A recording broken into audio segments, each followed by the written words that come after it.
Mr. President, thank you.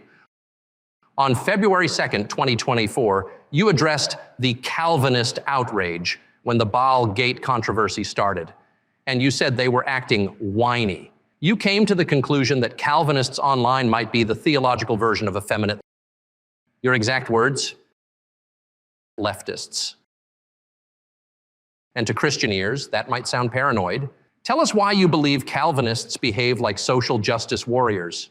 How did you conclude that? It is not that online Calvinists are effeminate leftists. I didn't say that. Are we having a talk show or a serious conversation? Here's the quote. Thank you. It's a formidable series. If you don't mind, I will take only 30 seconds to give a short reference to history to give you a historical background. Yes. Aristobulus of Alexandria was active in Egypt around the 2nd century BC. Please. In his fragmentary works, which are quoted by Clement of Alexandria, he argues that God should not be conceived as the biblical language describes. Aristobulus argues that philosophy should be used to interpret the Bible, rather than reading the Bible the, quote, normal way. Alexandria produced an early Greek version of the Septuagint. In this version, the text sought to change the language about God to a more philosophical understanding. Instead of God being a man of war, God is now warlike. Instead of God being Yahweh, I will be what I will be, God is made into a Haon, the platonic one.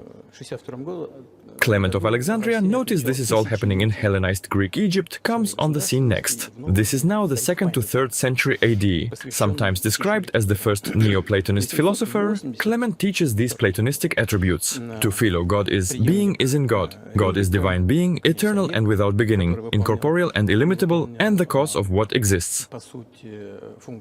Being is that which wholly subsists. Nature is the truth of things, or the inner reality of them.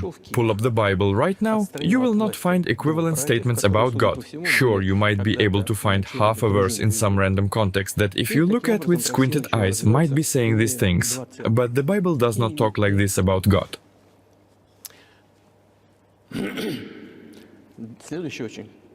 After pages of attacking pagan philosophers, Clement writes, who can be his companion in finding God? He adds, perhaps Plato.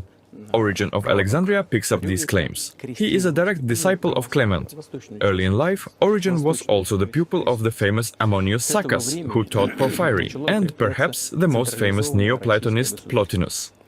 In Origen's conception of God, God was simple in composite being. He states that simple and wholly intellectual nature can admit of no delay or hesitation in its movements or operations, lest the simplicity of the divine nature should appear to be circumscribed or in some degree hampered by such adjuncts, and lest that which is the beginning of all things should be found composite and differing. Notice again, the Bible does not speak in this fashion. These are Platonic categories. There is a good book you should read, The Influence of Origen on the Young Augustine. I assume you have already read The Christian Platonists of Alexandria by Biggs. Very good books. But Plato's theories became widely accepted by the intellectual class even outside North Africa. In Milan, both Simplicanus and Ambrose were influenced by Philo, Origen and Plato. Both of them mentored a young Augustine. We are now in the 4th to 5th century AD. Augustine had early in life rejected Christianity. When he read the Bible, it seemed to teach absurdities about God. But in Milan, Simplicanus and Ambrose both told him to read the Bible in light of Platonism. Remember back to Aristobulus. This is what Philo taught, Clement taught, and Origen taught. Now it was being taught to the man who would become the most influential Christian of all time. Perhaps more influential than Jesus. Jesus, as one might point out, never talked about God in these categories that are now widely accepted. Augustine would adopt Platonic meditative trances to find out about God. In his Confessions, when he talks about finding out something in his mind's eye, this is pagan meditation. He found out, he writes, that God is purely abstract, incorporeal and simple.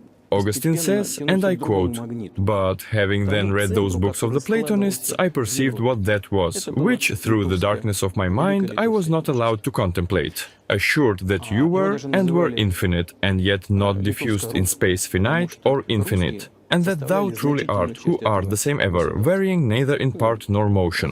Platonism taught him about who God is. He admits it. It is right there in his confessions. His friends would praise his writings, saying they were full of Christ, of Plato, of Plotinus.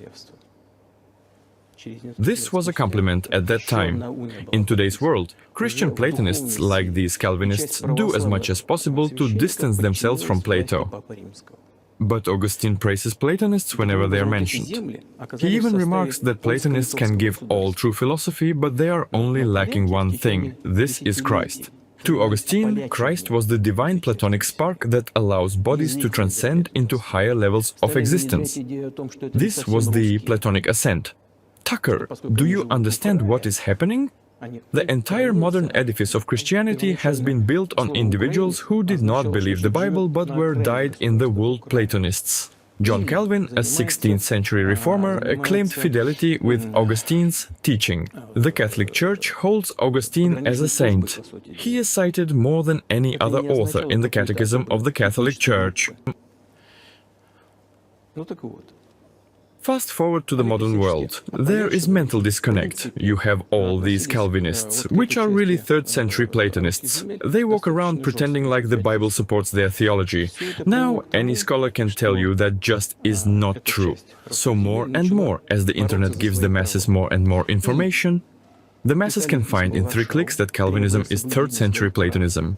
The resources exist. Calvinism has to confront this ugly truth. They don't know how to do it. Like leftism, the theory was not built on truth, but on smoke and mirrors. As the mirrors shatter, they have to adopt the political tactics of the left. Shout down opposition, call names, try to make normal people afraid to look into the evidence. They harass and complain. If they are attacked, they play the victim.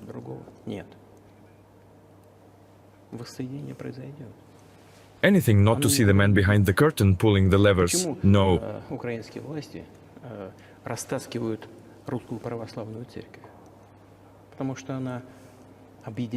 Internet Calvinists are not modern leftists, but because of the internal structure,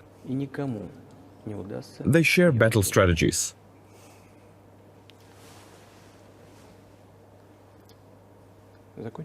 Shall we end here, or is there anything else? No, I think that's great. Спасибо. Thank you, Mr. President. Спасибо большое.